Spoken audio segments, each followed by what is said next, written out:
Continuity, rehash, boring. Spider-Man Homecoming, people.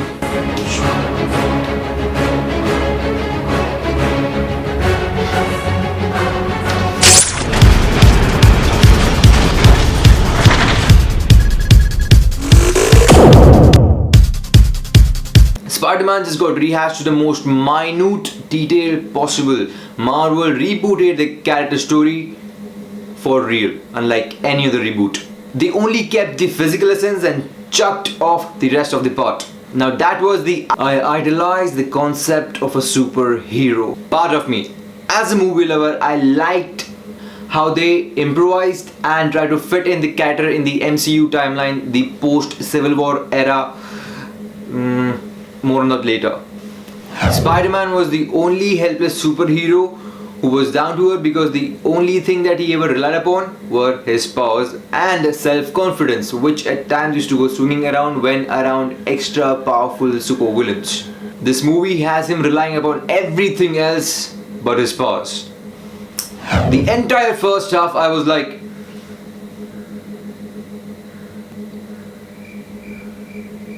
and only during few times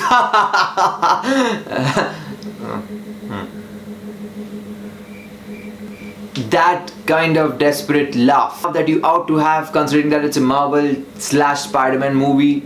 This awkward silence just killed the movie going experience. Tom Holland was good as Spider-Man, the kid.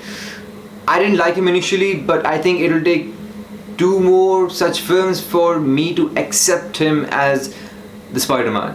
It was mostly about him exploring his new suit, which wasn't interesting for me because first, I've already seen Iron Man, and that too in 5 different movies. And second, since Iron Man has scrapped out that kind of technology, the display of suit, AI, every other sci-fi film has done that. So it's done and dragged to death.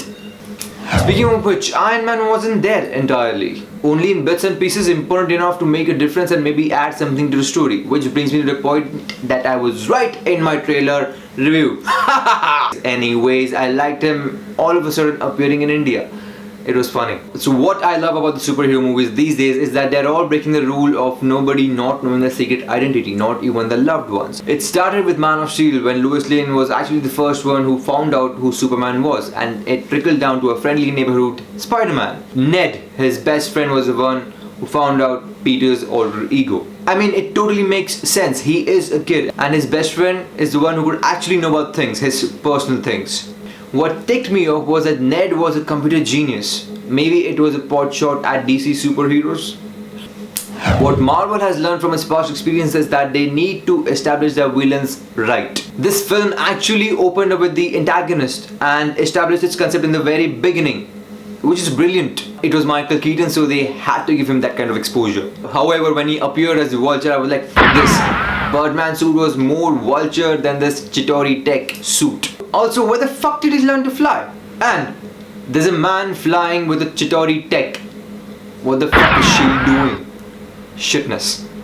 Which brings me to the point of timeline, which has got big time fucked up. Spider-Man Homecoming just pulled off the X-Men Days of the Future Past stunt of messing up with the timeline by creating a confusion of when exactly did Avengers, Iron Man, Spider-Man Homecoming and Civil War took place.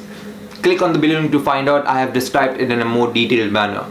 The movie picked up from Peter making a film of his adventure during Civil War. I liked Happy's role here. The fact that I hate about Marvel is that everyone is super lucky. Life-threatening explosions take place and nobody dies. That just drives me bonkers. Even the villain goes mellow at the end. It was a real surprise to see who Vulture in real life was. Good surprise punch there. Tom Holland's expressions during this particular moment was awesome. The chemistry between Liz and Peter was okayish, innocent and irritating. Michelle on the other side, MJ, has an ignoring obsession with Peter, and I think she might play a very important role in the upcoming Spider-Man movies. My most favorite scene was when Vulture dropped a building on Peter and he was pinned down crying like a really helpless, shattered person who has already given up and will never ever rise. Tom Holland's performance here was beautiful. The way he breaks down and regains his untapped power and self-confidence after seeing his semi-reflection in the water. Good stuff. I had always imagined what would have happened if Spider-Man would have been in a neighborhood with no buildings. And the film gifted me that scene. Spider-Man would have to probably run. No other option. For the first time, I saw a superhero get tired. The Washington Monument scene, after the climb, he gets tired even with all that stamina and durability. And the invitation to join the Avengers was interesting, which Peter declines. In the comics, it's Tony Stark who convinces Peter Parker to reveal his identity and join his ultimates, the Avengers Academy. This almost happens. It is a nice tease. The interesting things were to see that Pepper Potts was back with Tony Stark. There was a mention of Captain America's new shield and the fact that Spider-Man is going to go all kill mode in Infinity Wars. Overall, the movie was okay-ish for me. Jennifer Connelly, her voiceover was nice. Hated the tech-savvy suit. Actors were good and sort of liked the exploration and the setting up of a new version of Spider-Man. It was different from the normal Spider-Man movies which we had been earlier exposed to. Looking forward for more character development by Tom Holland. How good was the movie? I'll give it 1 yawn. Go watch it, enjoy it and tell me what you think about it. Give me opinions in the comment section. If you like the video, hit like and subscribe for more. Thank you.